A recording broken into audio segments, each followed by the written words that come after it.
Hello and welcome to Bridge to the Galaxy. I'm your host, Tanys Coughlan, and we are super excited today to have our guest, Adam Apollo, who will share a little bit about himself.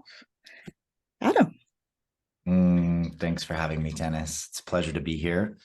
Yeah, my background is that I was a pretty normal kid, except for a few psychic abilities here and there that my mom used to point out. And as I grew up, I went through a period of my life where I began to realize that a lot of the things that were told to me as the nature of reality and the truth were just not the whole truth.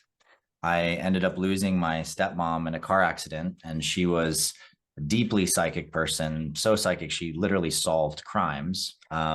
And she had dedicated her life to teaching people about divine love. And I would say, agnostic to any particular religious or spiritual tradition. You know, my dad had explored a lot of things and was a yogi and had gurus at different times earlier in his life, but I didn't get to see that much of that side of him as a child. My mom, had books on numerology and astrology and spirituality on her shelf, but also didn't really talk to me about any of those things. And I didn't really know anything about those things. And so when my stepmom passed, and I kind of went through this period between the time I was about 10 and a half and 15, I really started feeling like the reality and the world that I've somehow ended up in is in this massive state of conflict with itself and lying to itself on all kinds of levels. And I felt like my teachers were lying to me. I went through processes where I really got to know about truth and lying because I moved across the country and experimented with telling people things that weren't the whole truth about me in those days. And I realized that every time you lie, you have to essentially carry the weight of that lie until the lie is resolved or until you tell the truth. And the weight gets heavier and heavier and heavier and heavier. And I got a really visceral sense of this in my middle school days. And middle school is hard enough as it is. I'm sure all of you out there know. Indeed.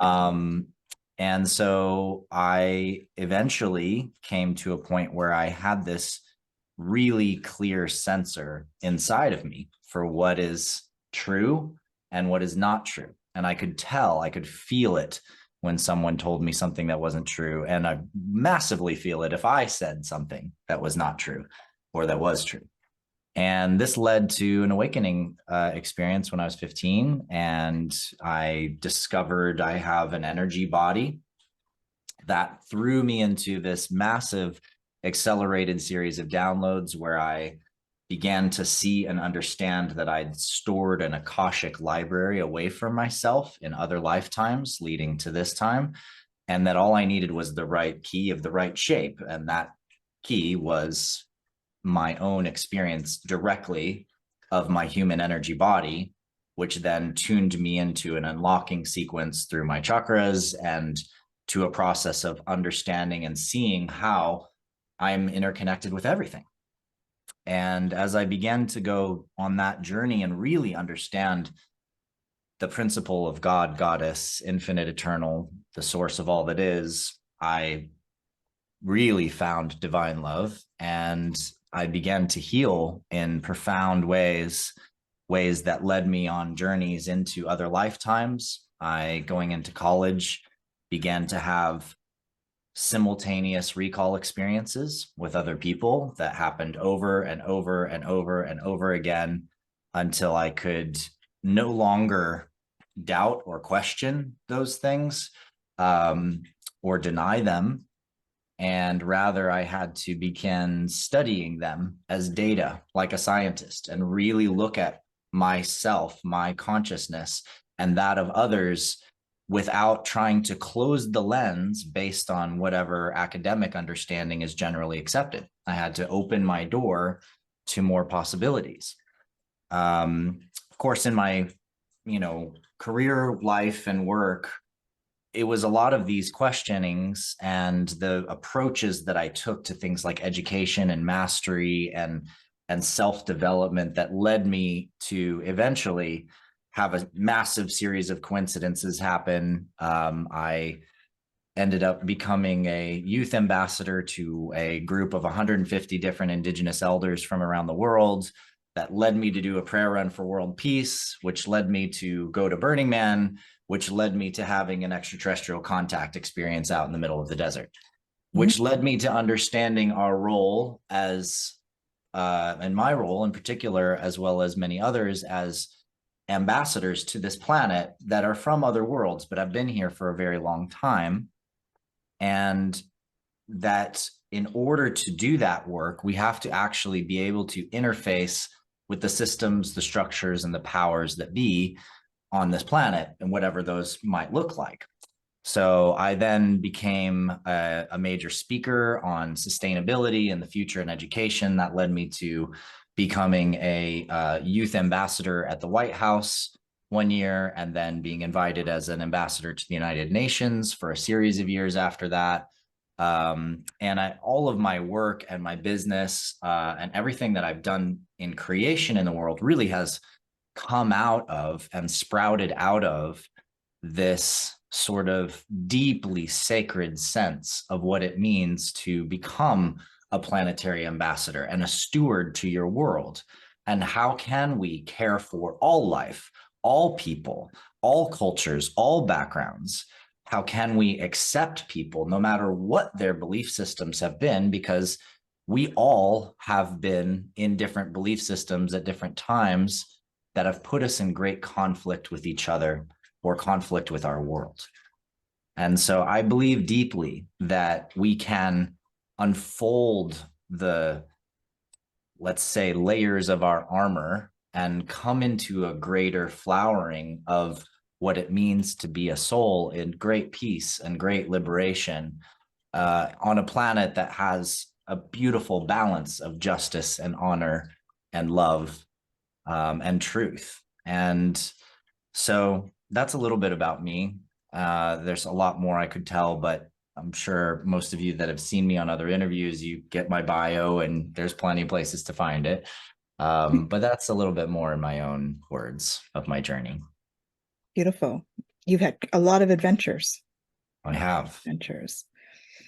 Can you tell us a little bit about your extraterrestrial experience in the desert and how that started?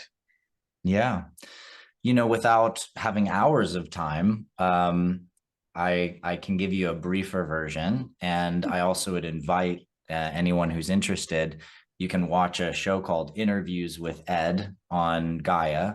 That's with Ruben Langdon. And to date, he's gotten the more complete version of that story than anybody else, because he sat down and recorded me for 6 hours straight or something like that. And it turned into 2 episodes. That was the first time that I saw you, actually, was on one. Nice. Yeah. Good to know. Good to know. So really, what I'd like to impart to your listeners is that life is a journey of self-discovery, but a lot of that self-discovery happens through healing. And I had kind of worked through some different major karmic, sanskaric, if you could call it that, gateways in my life, untangling knots from past times. I'd been doing this with my life, this life, a lot since I was a little kid. I used to lay in bed and think about everything that I'd done over the last days, weeks, sometimes years, and think about everything I did that I thought was great, everything I did that I didn't like, what I would have done differently. I was teaching myself. And I did this a lot as a kid. So I got a really strong muscle at memory and working out memory. And when this became past life memory, it both became more challenging, but also far more rewarding, because unlike being a kid, you remember and you get over something that you did wrong, you feel a little better about yourself and you're like, okay, it's fine. I'm not perfect. It's all right. But when it's a past life trauma or karma or sanskara, there's all kinds of skills and knowledge and abilities. In fact, a lifetime worth of skills and abilities and experience that's bound behind this karmic wall. And as soon as you clear the dam, you let that river flow into you, all of a sudden, it's not just that you feel some pain and you go through some grief and you have some processing that life, but you also get all of the experience and the wisdom and the memories. And often, if you can apply it into your body, the skills from that lifetime. And so what happened to me in the desert is that I met my mother and my father from the age of what we call Atlantis.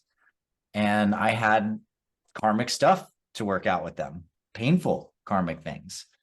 And once that was cleared, accepted, fully received in every way, the amount of information we can receive from the past is about how deeply we can accept it. It's not about changing it. It's not about making it different. It's actually about fully and deeply and truly accepting what we've done and who we are for what we are and who we are. And of course, that changes your perception. Absolutely. And I suddenly gained this perception of me at a more complex and deeper level than I had had before, with this awareness of not being from here. And I ended up moving then into this healing experience with a woman that I was partners with for 4.5 years in college. I was in this long-term, beautiful monogamous partnership with a woman who I'd had many, many lifetimes with on this planet. And she was dreaming in her bed and met me astrally in the middle of the desert. And we remembered being on another planet in the Sirian star system, 2 suns in this observatory where you could see the stars even in the middle of the day, because it was designed to filter out all of the light except for be able to process like starlight even on a sunny daytime day. And we knew that we would come to the closure of a cycle, that she was my sister back then. And that now, after all this time, we'd made this bond, this soul contract, this deep agreement between our beings to travel to this planet, Terra, Gaia, Earth, and to be so deeply energetically intertwined that we would find each other in order to trigger each other's memories. And she's been a lover and sister and family member and partner and many, many other things for me across many, many lifetimes. And this was the end of our great journey together in that way. Like it was time to complete that bond. And as we began to release this bond, all of the clarity and the memory of what it was like to be a elven, pointy-eared, regal Syrian ambassador looking at other worlds and how I can help them, what I can do to serve them, how I engineer new technologies and build even more refined starship engines and systems. And all of these parts of me that were there, were back. And as I began to feel and really experience myself as a being from another planet, and of course your human mind goes, I'm an alien? Like, yeah. What?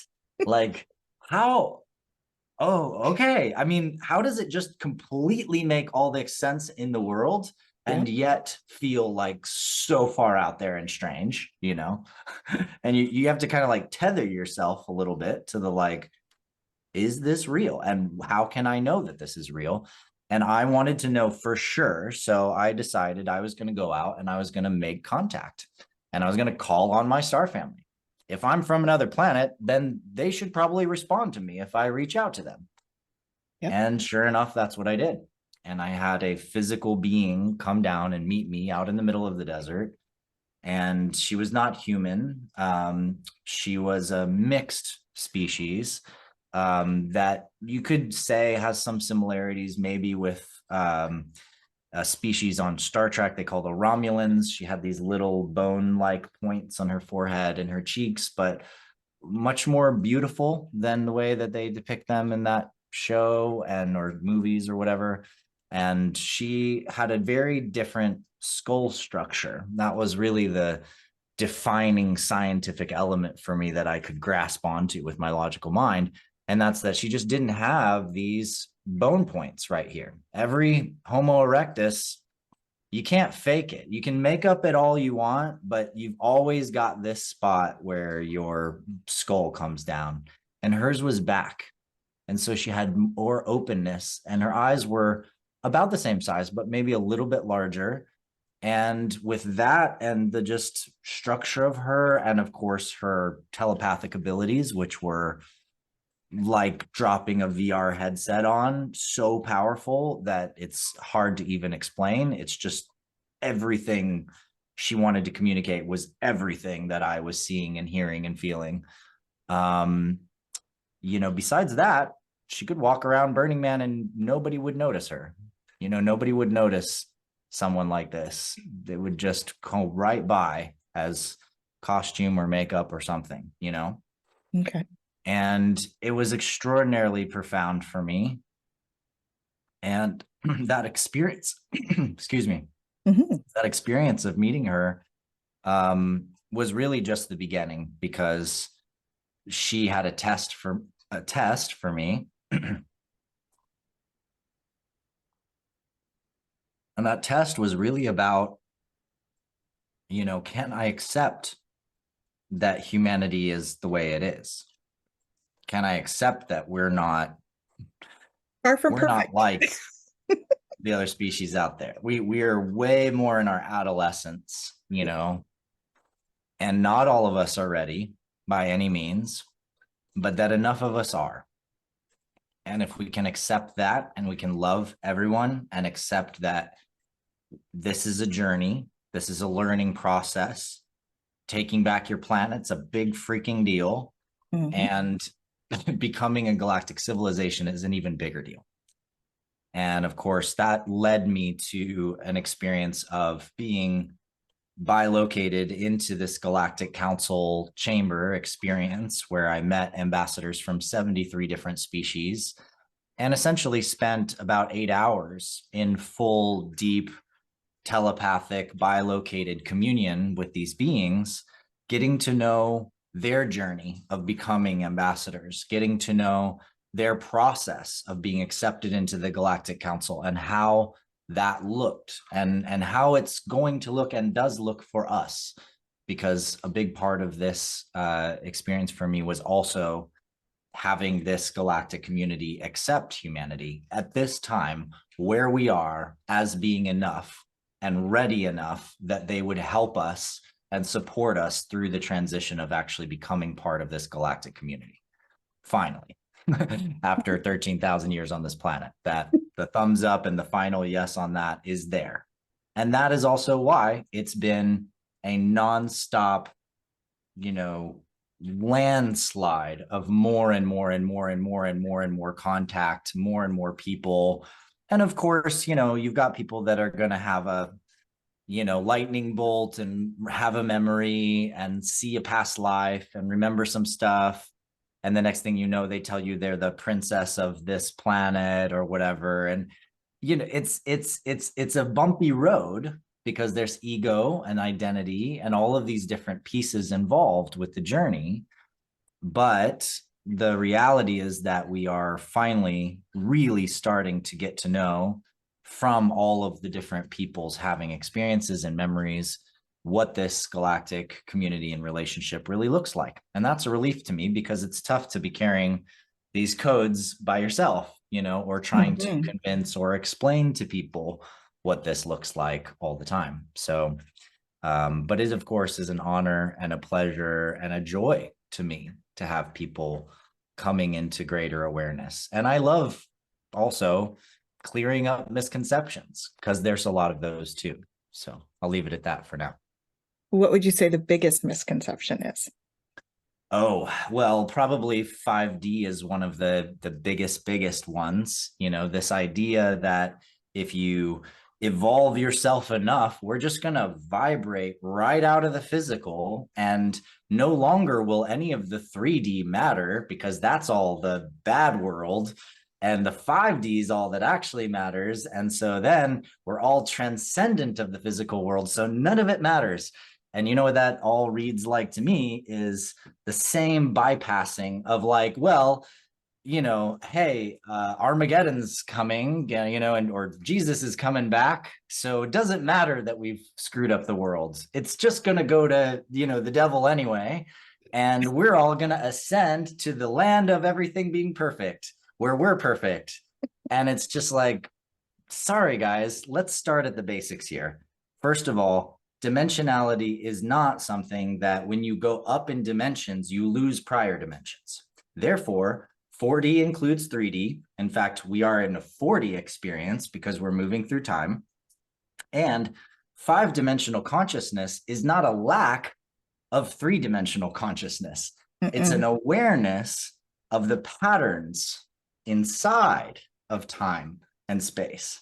So great if you're having synchronicities, and great if you're able to start seeing those patterns, because there is a sort of architecture of the soul and a language of the divine hidden inside of that. And it does absolutely open our minds to how and why everything's happening the way it's happening.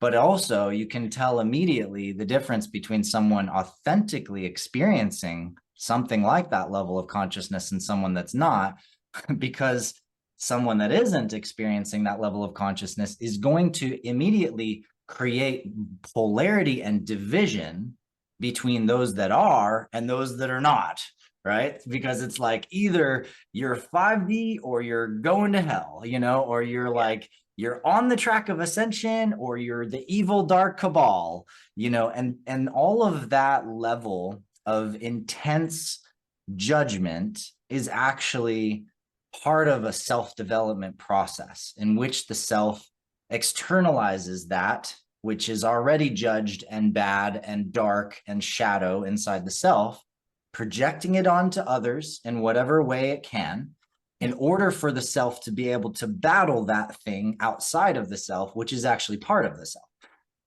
Right. So if you really want to actually integrate all of the stuff and become more 5D, you know, or raise your dimensionality of consciousness, you got to actually start with some shadow work. Go take some freaking ayahuasca. Go sit with the boga. Go get your butt kicked by the world and face the fact that you are not perfect, that you have shadows, and that mostly what you judge most intensely inside yourself is actually that which you're projecting outward as though it's somebody else's problem, somebody else's fault, somebody else's to blame. But in reality, it's inside of you. And that is the healing to be done. Absolutely. Absolutely. Yeah, there's a lot of that kind of, I think as well, the blowing up of you have to be positive all the time. The toxic positivity comes into that, right? And then people just aren't doing their work if they're in that. So yeah, that's right. And people will also, just to speak on that for a second, of course, I hear all the time people literally like, and I've caught myself even at moments where it's like, well, I don't want to actually say the negative thing because it might make it real. And it's like, okay, look, you've got to say the negative thing if you want to avoid it becoming real. Yeah. Like if you do not acknowledge it, then you're going to subconsciously create it because of your fear of it. So talk about it. Let's process it. How do you really feel about that really negative thing potentially happening? Okay, now we're getting somewhere. Now we're getting to know the energetic relationship you have with this idea of this bad thing or this whatever going down. And this is critical. And it's the same thing with any manifestation and or boundary conditions you create. People are like, well, if you manifest, I watched The Secret, so I have to just think about the positive thing. But it's so hard because my mind thinks of the negative things. And I'm like, well, yeah, then draw a freaking circle and write what you want inside the circle and write what you don't want outside the circle, and recognize what the circle is. Is it you? Is it the house that you want to create? Is it the car you want to create? Is it the thing? To do real magic, you have to both see the light side of things and the shadow side of things. Because if you do not acknowledge the stuff that you are choosing to be free from experiencing, that you're choosing to actually get to be free of as you go to the next phase of your life, then you're going to create it again. That's actually being highly defining, especially true of relationships. I've done it with homes for decades. I've been a master home manifester. I manifest amazing houses to live in. It's one of my things. And the way I got better, even better at it, was really acknowledging the stuff that I wanted to put on the outside of the circle. Like, for example, free from having mice inside my house, right? Like, I don't care if there's mice outside the house, but not inside my house, right? Yes. Like, there's or a specific amount I want to pay in rent, or a specific kind of landlord relationship I want to have, or a specific kind of XYZ type of hot tub. The more you define both what you want and clearly define what it is that you want to be free from, the clearer it gets, and the more easy it is to manifest the exact things you want. Awesome. So what should we all know about our galactic families? What might we expect? Yeah. If we encounter them? Sure. A lot of people, I think a lot of the kind of generalized experience is this sense of these, high level angelic beings that's just perfectly in the light all the time, and it's planets are paradises, and well, that's true. But they're people, they're people just like us. They think, they feel, they doubt, they trust, they grow, they're wrong, they're right, all of that. And I, in my journey of getting to know different galactic species, came to get to know that they all have very strong cultural roots in one way or another, just like we do on Earth. Depending on where you're from, you have a different culture, and the different cultures have different energetics and different things that they hold as foundational principles, different things they hold as beliefs, and certainly lots of practices and approaches to spirituality and to ceremony and to what their gifts are based on those cultures. And so I started really getting into what are the roots of those cultures in these different worlds, and how is the way the planet was developed related to that? Can we cross the layers and say, okay, got it. So there's a geophysical purpose, there's an astrophysical, the stars, the planets. There's a cultural narrative based on the evolution of the species. There's also biological things that happen because of the way the planet is and because of the way the star is. For example, in the Pleiades, why do you have blue-skinned beings? Because their stars are all younger and blue stars. So they're absorbing more of the frequency from those stars. If you're Nagura, why do you have this ridge around your head and this like big plate, built into your skull? Well, because they had actual pterodactyl like dinosaur like species alive on their planet that used to come down and eat them, and so they literally developed a head defense mechanism in their skull to protect them from getting eaten, right? There's a reason for these biological changes and imperatives. And so for the Syrians, for example, their culture is so much about light. It's about how light works, what light is, how the trees work with light, how the stars in the sky create different light patterns and light networks, how positioning in space-time is based on light. And all of this is because you grew up on a planet with two suns. You better really get to know how to work with light, because that can be too much or can be too little, right? And the trees being so massive, teaching you that the more light, the more it'll grow, right? But there's also a balance there in temperature and in how high in the tree do you build your cities, because you can either have it darker or lighter based on that in the forests.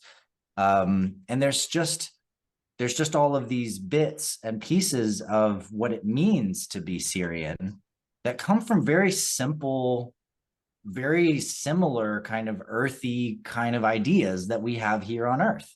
You know, you grow up in a certain area, you get to know that area, you know, and you have a vibe from that area, you know, whether that's Western North Carolina and you just, you know, you're used to being around not but deep, rich forests, and it gets real muggy at night, you know, and you grew up by the river fishing, and so you know about that, and you know about hunting in the woods, and you know about these things, right? What is if you come from India and you have grown up in a place where everybody goes to a specific temple, it's several times a day, then you get to know these different Hindu gods and goddesses. Perhaps you get to know gurus.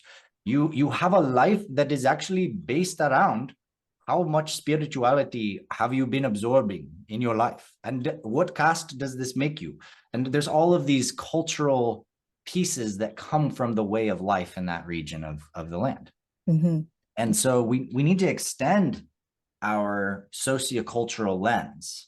We actually have to expand that and not just see extraterrestrials and earthlings, but see our cultures on Earth and see the cultures in the stars and start to understand how some of them are extremely similar. In fact, it's my belief that a lot of the cultures we have on Earth came from the stars, but also to be able to differentiate and to actually accept our differences as one of the most profound and amazing things about us. And now, all of that being said, and I could go on about other extraterrestrial cultures, of course, but remembering that there's also ways and principles that can let cultures be together and interact without there being conflict or judgment. And that's some very simple stuff, like open source protocol, meaning if you develop new advanced technologies for space travel or any kind of advanced energetic thing, you open source it. Why? Because then everybody has it. Nobody has to fight over it. This is a concept that on Earth, we just don't get it. We're like, well, we want to be in power, right? Unless you're in the tech world, and then you see all the open source developers and how fast everything can be created and grow. Why is OpenAI like by far the lead in AI work by miles? Because they opened their protocols, they opened APIs, they opened it to developers, they created communities around it.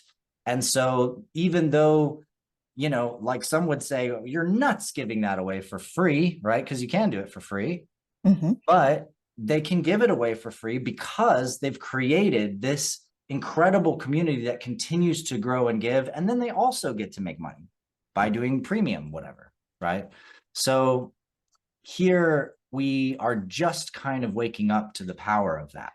And in the stars, they got that a long time ago, because they realized that the more one culture or species could advance, if they didn't inside of the Galactic Council community share that knowledge, then they put themselves in these different spaces where they'd end up being in hierarchy with each other. They'd end up being in conflict. There'd be power dynamics.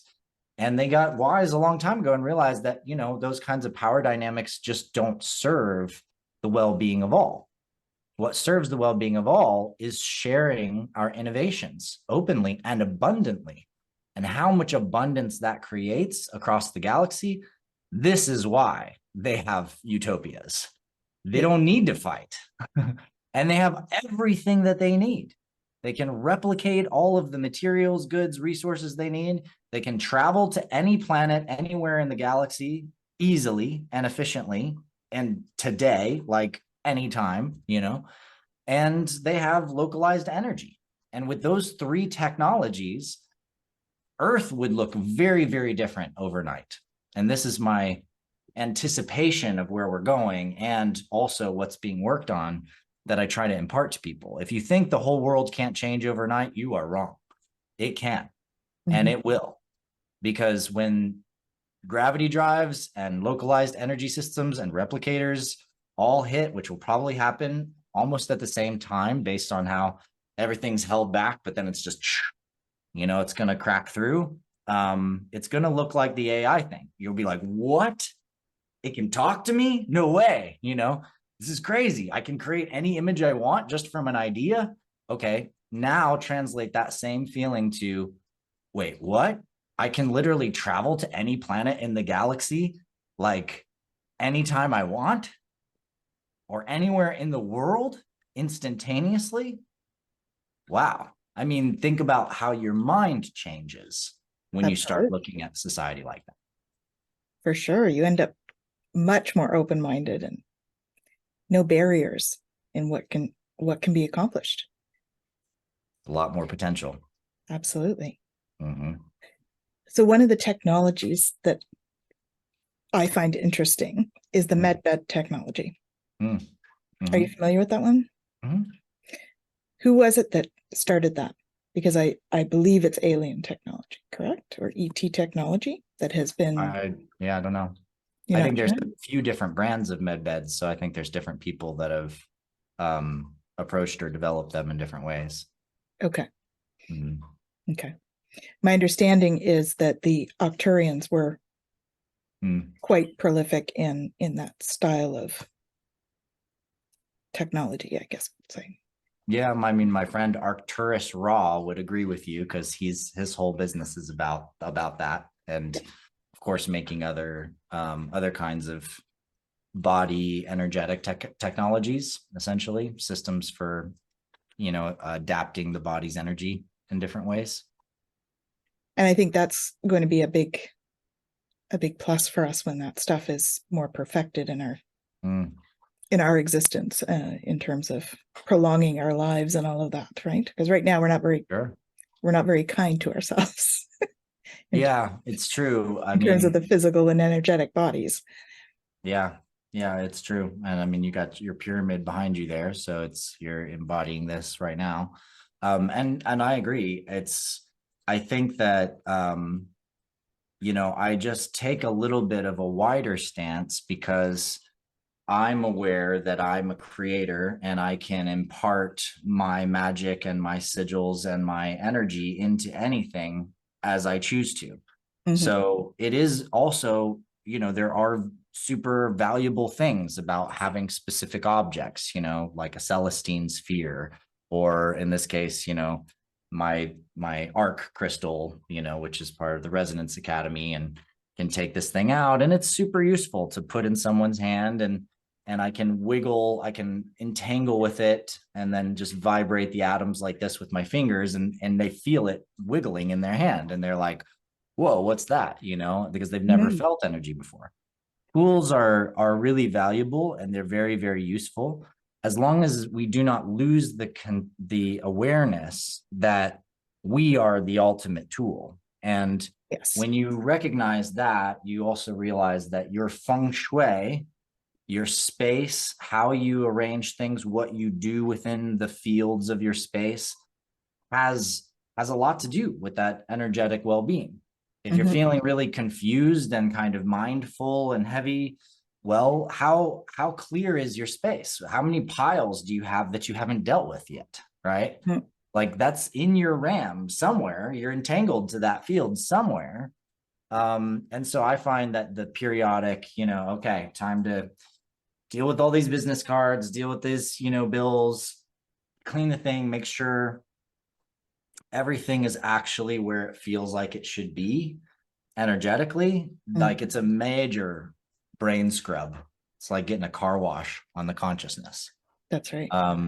And then of course there are specific objects that can magnify and support that work. When I'm doing a lot of computer work, I keep this big copper sphere that's just heavy, solid copper like on my desk. And I'll just, if I'm like thinking and trying to kind of ground an idea or bring the energy down, I just play with it in my hands. And it's like the gravity of it and the charge that it holds just grounds me more. And then I have an easier time integrating the ideas or clearly implementing them. Yeah. Those are things that I think are starting to come to the forefront a little bit more for people that are just starting out in delving into the energetics of everything. That's right. Yeah. So quantum entanglement is a fascinating piece to that. Do you want to, is that something you want to talk about a little bit? You brought that up. Sure. Yeah, sure. I mean, what would you like to talk about in terms of what stands out for you in terms of your body of work? Because it's such a varied body of work that you work in. So maybe what are three big things that you love to talk about? Well, we can start with entanglement. I'm happy with the conversational flow, of course. With entanglement, it is actually one of my biggest areas of work and most recent areas, because I started to look at how entanglement's happening, what is happening, and what's really going on here, right? So for people that are a little bit maybe beginners in the space or just not super deep into physics, entanglement, guys like Einstein called it spooky action at a distance. It's basically if you take a beam of light and you split that beam of light in down two pipes, and then you do a change in the polarity or in the action of the beam of light on one side, what we find is that the photons in the same area on the other side also change. In other words, they match each other. You can think of it as like flipping a switch. And we haven't had really much capacity to test whether or not that data is actually going faster than light between the two places, because, well, in order for us to communicate to the other space that this one's changed, it takes light to get there, right? But what we have found is that we can do the experiment over extraordinarily long distances, make the measurements before the information is exchanged, and we've found that the information has matched and it did change in both ways. And so this has led to a deeper picture that perhaps there is maybe sort of a, as they would call it in Star Trek, like a substrate or this sort of quantum information network that's underlying everything. In Star Trek, they call it the subspace communications network or whatever, right? Nice. And what that actually is it's an entanglement-based network. So it says, if you have data here and it's entangled to data there, you can exchange that data and it can happen instantaneously. And this is actually the only way you're going to get major data file exchanges between two planets in two different star systems, because it's going to take light a long time to get to that other star system. It takes a matter of 11 minutes or whatever for light to come to us just from our star, right? Roughly, it might be 7. It's either like 7 or 11. It's one of those things. And so then if you're looking at the Pleiades, 430 something light years away. You're waiting 430 years just for the light to get to you. So you're not going to be able to send radio signals walkie-talkie style to the Pleiades and have a conversation. So this kind of thing is critical to the future of galactic civilization. And no one understands entanglement. It's hilarious, actually. But the most recent theoretical work by guys like John Wheeler suggests that Einstein-Rosen bridges, which is Einstein and Rosen that came up with the idea of the wormhole, could be the exact same thing as entanglement, which was actually worked on by Einstein, Podolsky, and Rosen. So these guys were working on both of the puzzles, but the question was, they were seen as completely different areas of research. But now we're seeing that maybe entanglement is actually a wormhole network between places, that there's a microscopic wormhole network stretching through space-time somehow linking all of these spaces. But again, we don't know how. And when we look at entanglement in general, we're looking at photons or particles that are easy for us to break apart and split and do things. But a lot of these sort of particles, which all of quantum mechanics right now is obsessed with particles. And that's not going to tell us everything about what's going on, because in fact, most of the particles that we think of as fundamental particles in the standard model, if you go through college physics, guess what? 95+% of those particles literally exist for microseconds or less and evaporate right back into space-time. And you know, the one that's not a fundamental particle is the proton. Proton is made from 2 up quarks and a down quark. Those are fundamental, right? But up quarks and down quarks, as soon as we see them, they evaporate. They're gone. The moment we detect them, they're gone. They evaporate right back into space-time. And yet a proton, which is not fundamental, right? Because it's made of quarks, a proton lasts so long that in our current estimates, every proton lasts 4 times the lifetime of our entire universe. In other words, we have no idea. Yeah. We have no idea how long a proton lasts.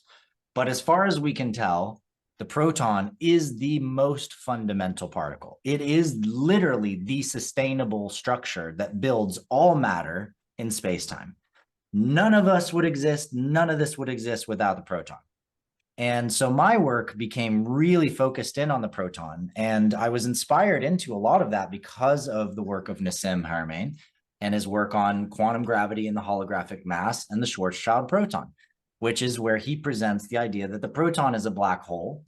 And then in quantum gravity and the holographic mass, he says, well, it's a black hole formed of these little Planck spherical oscillators, and that space-time is full of this oscillation of these little tiny units. And the units shouldn't be cubes because that doesn't make sense. Nothing in the natural world, just becomes cubes unless it's salt, right? Whatever. Mhm. But like planets make spheres, stars make spheres, galaxies make spheres, everything comes down to spheres. So he decides to count the little bits as spheres instead. And when he does this, his mathematics reveal this incredibly beautiful geometric solution that says you can find the energetics of a proton and its charge radius exactly the same way as you look at the energetics of a large-scale black hole like Cygnus X1, or a star, or a planet, or literally anything else. In fact, all the major mass objects, stars, planets, etc., all from this simple, approach look like they're actually black holes, but they have a black hole at the core. In other words, a singularity at the core, a highly coherent curved space-time network at the center, and then build out from there, right? And so I applied this work to the proton. And when I did, I found a couple massively groundbreaking things. One is that I discovered that the precise geometry of the proton is actually something that is more akin to Buckminster Fuller's work. It's a geodesic, and that means it has these 12 vector vortexes going into the structure. It turns out that those vector vortexes have the same geometry, looking at them from the top down, as our DNA does.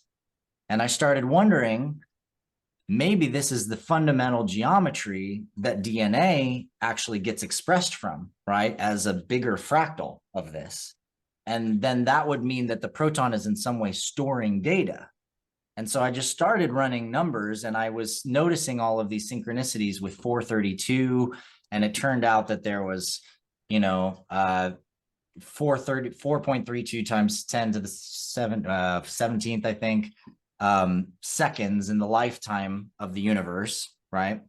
And I'm like, okay, that's really interesting. So I decide to look it up and to figure out how many Planck seconds there are in the lifetime of the universe. And it turns out that if there's 4.32 times 10 to the 17 seconds in the lifetime of the universe, in Planck seconds, which is just a smaller cut of the second, Okay. it turns out that there's 8.07 times 10 to the 60th. Now, what that means is that's an 8 with 60 zeros after it, right? Mm-hmm. And 10 to the 60th is a huge, huge number. But it's also an extremely interesting number because 10 to the 60th also turned out to be the exact same number, the same order of magnitude as the number of oscillations or bits of data in each proton. Not close, but exactly the same level of magnitude, right? And by the way, it could have been nailed at anything like 10 to the 20th, 10 to the 40th, 10 to the 70th, 10 to the 61st, 10 to the 59th. Yeah. No, exactly the same order of magnitude. And when I saw that, I immediately realized what's actually happening. And that is that every proton is actually a hard drive. And it is storing all the information of its experience from the beginning of the universe until now. And so the Akashic records is actually right here. It's in your atoms. It's in your matter. The mater, the mother, the divine feminine, the being of memory, the current of the mem, the mom, right, is in all of it. It is what we are. And then when you look at entanglement, it takes on a little different picture because now you realize that every one of your protons has the ability to entangle with any other proton. And according to this same geometric theory, that would mean there's 10 to the 40th potential connections that each proton can make, right? Now, if it can make one connection in each one of those spots off the proton in each Planck second, right? That same little slice of a second. Mm-hmm. And you look at, well, how many connections can my whole body make in 1 second of time? And let's account for a little error. Let's just say maybe it's not the whole proton. Maybe the equator doesn't because it's spinning at the speed of light, and we just account for the rest. With a margin of error, approximately our body can entangle with 10 to the 111th other parts of the body and other places in space-time in 1 second. Now, just to put that in perspective, because that sounds like an insanely difficult number to understand, right? You're just like, what, right?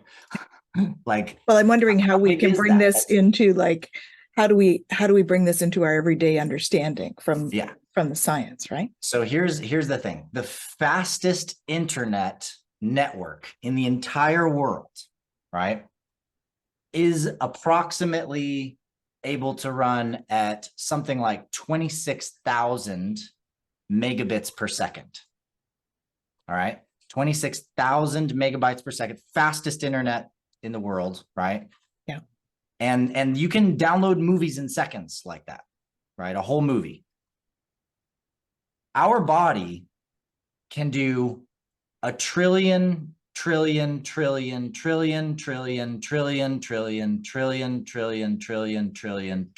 megabytes per second. So that's a huge interaction with everything, which is why people are becoming more sensitive. That's right. Right. And it means because we're becoming more aware of all of this interaction with everything that's around us all the time. That's right.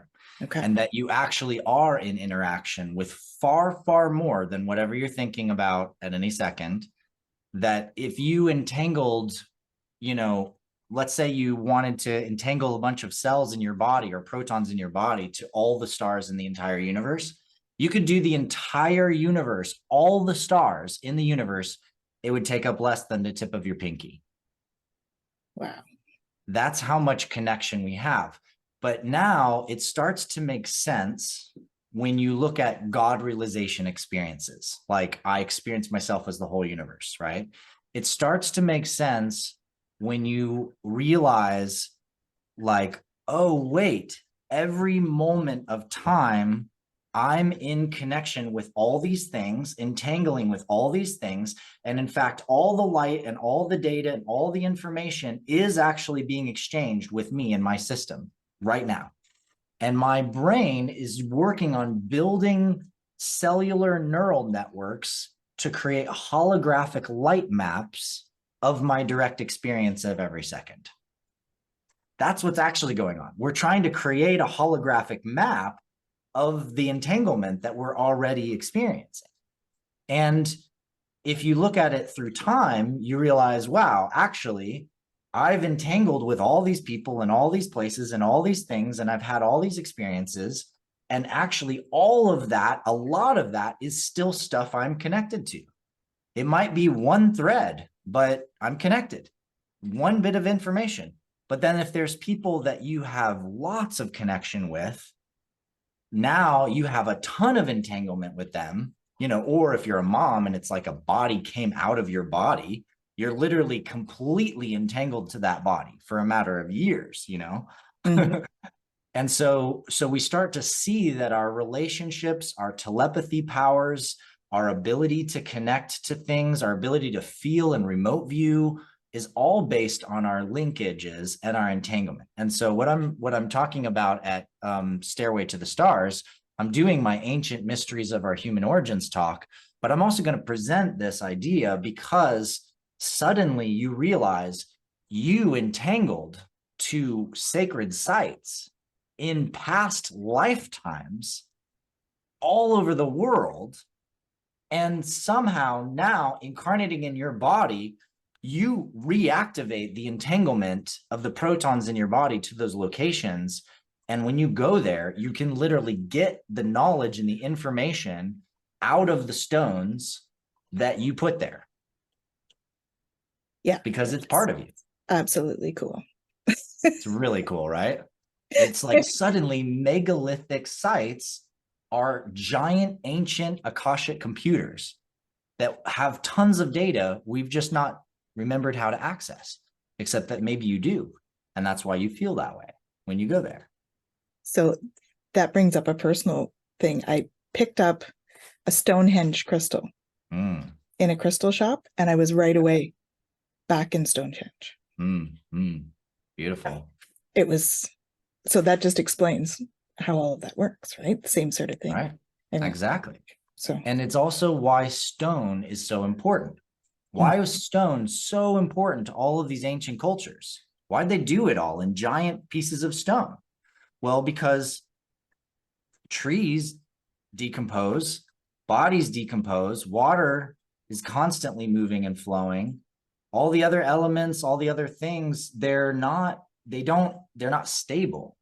Yeah. But a rock, a piece of granite, you put it there, not only will it last for thousands of years, but it will contain the same protons, the same memory structure, the same hard drive for millennia, you know, to hundreds of thousands of years even, right?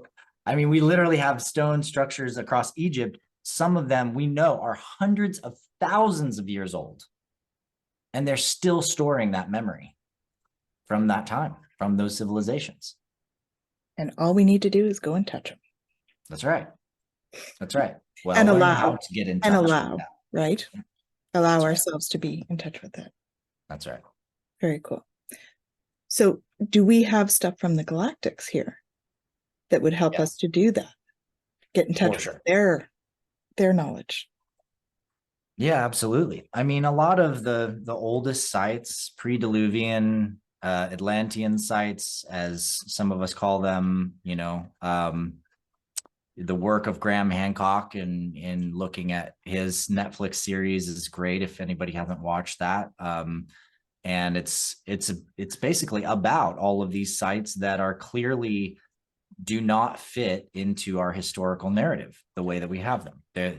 They're too advanced. They're too, in fact, in many ways, the engineering and physics doesn't match at all. You know, like you literally can't chisel out the boxes in the Serapeum with a hammer and chisel. It's not possible. You can't do it. You can only cut them with like a diamond saw. and they're laser sharp and laser precise, and that's not even a site that Graham covered, but it's one that is one of my favorites. These things point to this civilization that had a lot more advancement, but the advancement was in a lot of different areas that we think of as advanced now.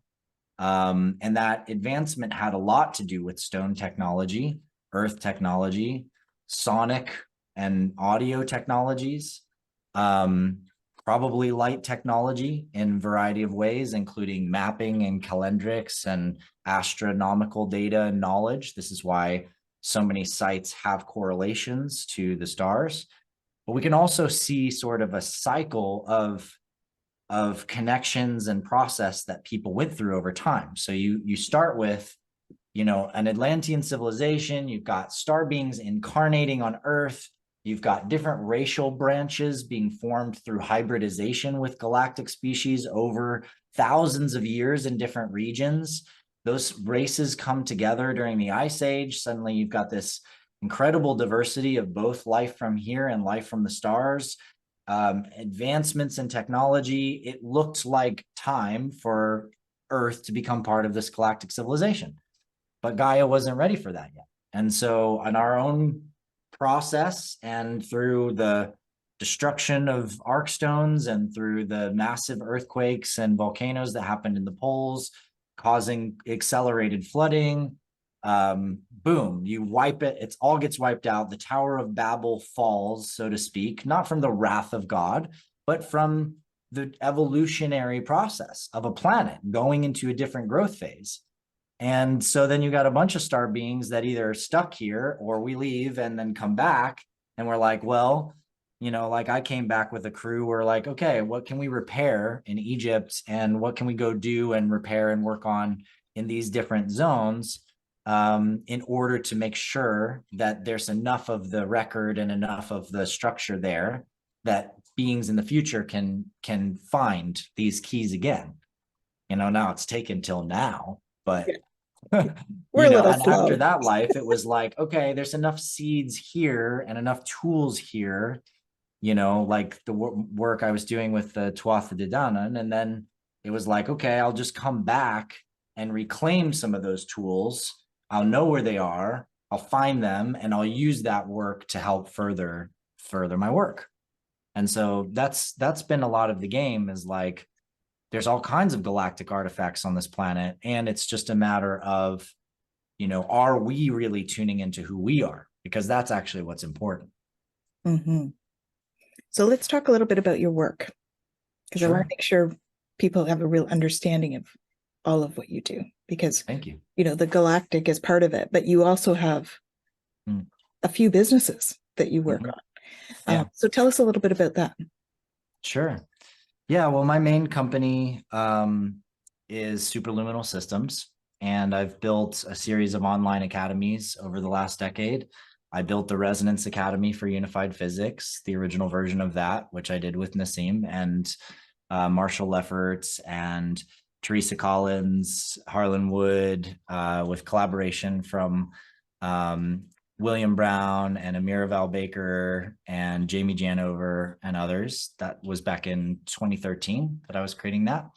I created a org called UNIFY the year before that, which is really just a movement of people to make massive changes on the planet. So we do World Water Day, World International Day of Peace.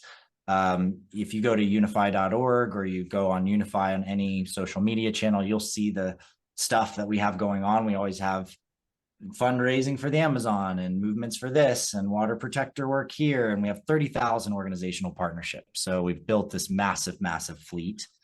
And yet it wasn't that sustainable. So I got into academies in order to build a more sustainable track for how we can make change happen, and not have to be constantly scrambling to raise more money to do the next campaign kind of thing. And so now, after building the Guardian Alliance, which is my sort of Jedi training school, I built a Visionary Arts Academy, which was really fun. And we did a lot of great interviews, but it was pretty hard to get the artists to actually finish building courses. I was trying to create residual income streams for them, and You know, who knew it would be hard to make artists make courses, but hey, it was. So They're that creative one's souls. kind of shut down at this point. And I did a lot of that project with my ex-wife anyway, so it's fine, and I let that one go.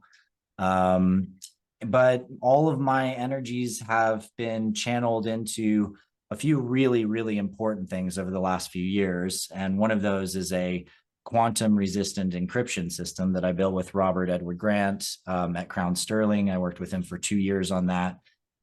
He came to me with a solution for finding the pattern in prime numbers. And I was like, dude, that's going to really screw up RSA encryption. And he's like, what's RSA encryption?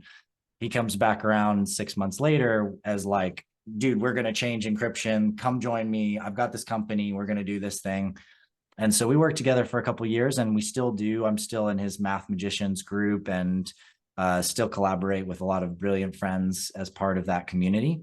But I refocused as COVID came in on Core NEXUS, which is really my magnum opus. It's a lifelong journey and project. I've had visions of it. I had visions of it originally 17 years ago. I started seeing and understanding that there might be a different way that our computers and digital interfaces could actually match our consciousness to augment our abilities, to enhance our skills and capacities, and not take us away from things and put us in little screens and trap us in algorithms and all kinds of manipulative things that we saw coming a long time ago.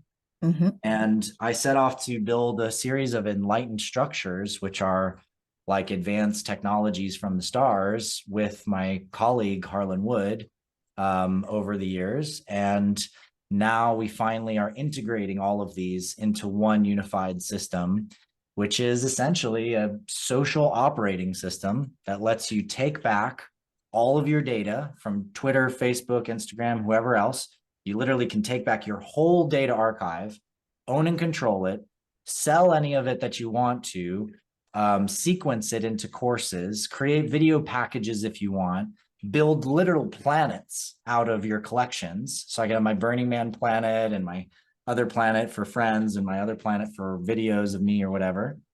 And as you're creating this sort of solar system of data around you as a star and a being, everything that you sell is able to split royalties to whoever you want. So if I work with a few friends on a course, I can automatically have the money split to them. So I don't have to do all this bookkeeping on the back end. Great for coaches, great for course builders, great for video builders and filmmakers and audio creators. You can remix things. So audio creators can remix each other's work. And whenever they sell theirs, the other creators will automatically earn money. And we created it so that every time you sell something, you choose if you want 1% or up to 100% to go to whatever area of impact you care about. So if you care about planting trees, or you care about cleaning up rivers, or you care about schools, you care about building wells, you care about whatever it is, right? As you're making money, you're automatically channeling money to impact, and you're earning impact points. And so is the person that's buying it. But instead of that money just sitting there in these impact wallets and being shotgunned out to charities, which I don't know about you, but I don't trust most of the charities out there. In fact, 1 in 5 Americans these days trust charities. It's pretty ridiculous. And there's so much waste, so much money goes to waste. It is unbelievable how much money goes to waste. Literally, it's crazy. It just lines the pockets of the same old gamers, Mm-hmm. And so we thought, well, what if instead of giving it away to big charities, we actually attach that money as bounties on real world missions? So now you can have a mission leader be like, the beach, we're going to clean up the beach in Santa Monica, we're going to go do that. And they create the event, it's a mission, and they're like, I need 10 people, and we're going to do it like this, and it's going to happen over these hours on this day. They create the mission. Our mission reviewers and bounty offers see the mission up, it's in the board. They're like, that looks good, and this person's highly trusted, and they've done this, this, and this. They attach a bounty. Let's say it's $1,000. Boom.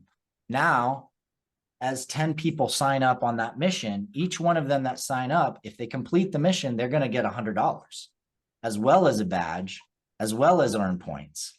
And so they go to the beach, they hang out, they like have a good time, they take some selfies, they picked up some trash, they just did good in the world. They get to have their ego moment about it, but they also get paid in their bank account. Mm-hmm. And so we've seen this potential of taking the entire army of people that are doing TaskRabbit and Uber and Lyft and all of these things, because no kids want to do a 9 to 5 anymore. I ask every kid that I meet, are you into the 9 to 5 job thing? The answer is 100% no. And I'm like, well, what do you want to do? And they're like, well, I'd love to be like a big influencer. I'd love to like have my own show, you know, or I'd love to be an entrepreneur and create my own business, create my own finance company, do X, you know, whatever it is.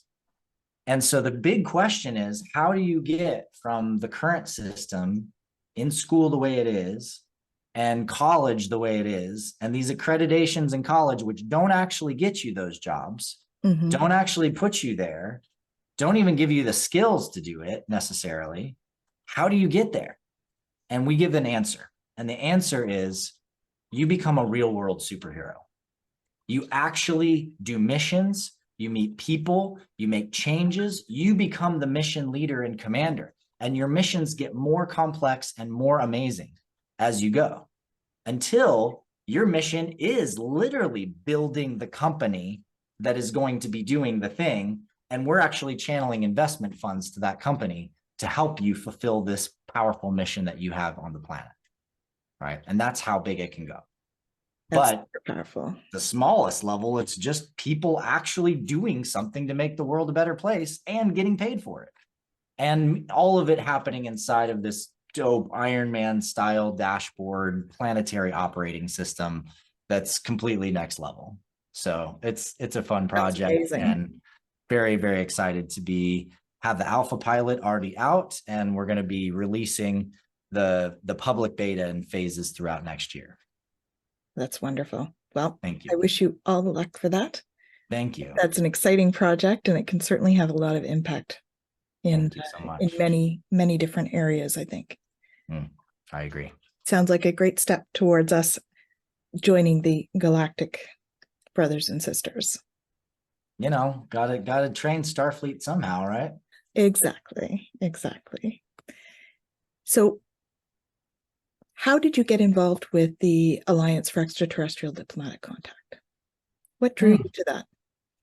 You know, I met Sylvain on one of Zenka's calls, and my friend Zenka runs LightNet out of Sedona, and amazing project. She and I are really close friends. We're in one of several roundtables that I hold, but this one's the Rose Roundtable, and she's a deep part of building this bigger alliance towards a lot of key processes for waking people up. And a lot of that's data. A lot of it's actually getting real about the fact that you can bend spoons, you can astral travel, you can connect with galactic beings, and it's provable. There's ways we can actually prove it and record data from it and showcase it and do it again and again and again.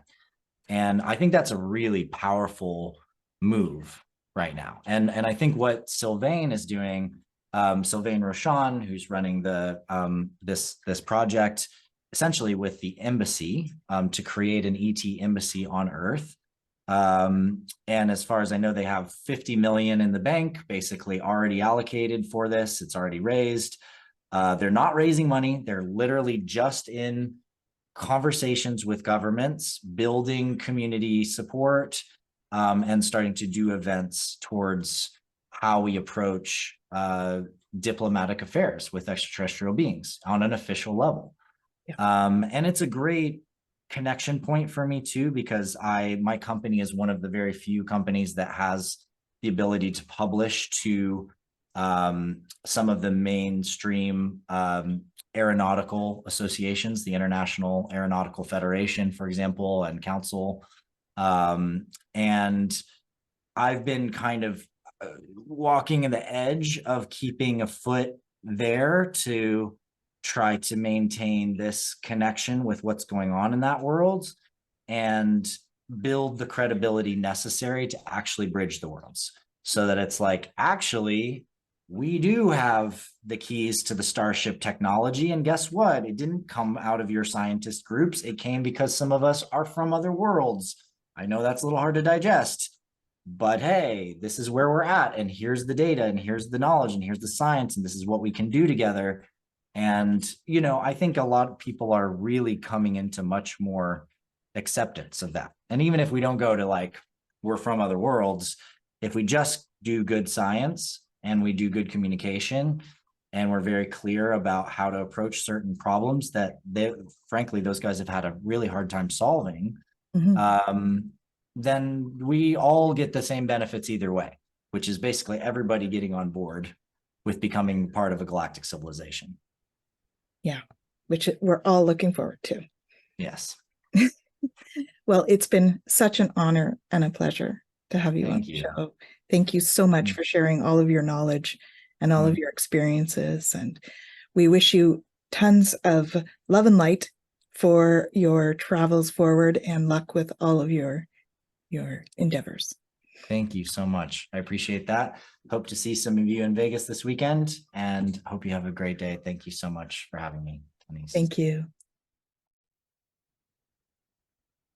Hello. If you enjoyed that and would like to see more of Adam Apollo, please join us for the Extraterrestrial Diplomacy and First Contact Conference. It will be held on Wednesday, November 29th at 7 p.m. Eastern Standard Time. The details will be below. At the conference, you'll see lots of speakers like Sylvain Rochon, Danielle Turcotte, Scott Cadamus, Nicole Bertrand, Neil Gower, Ruben Langdon, and Adam Apollo. Hope to see you there.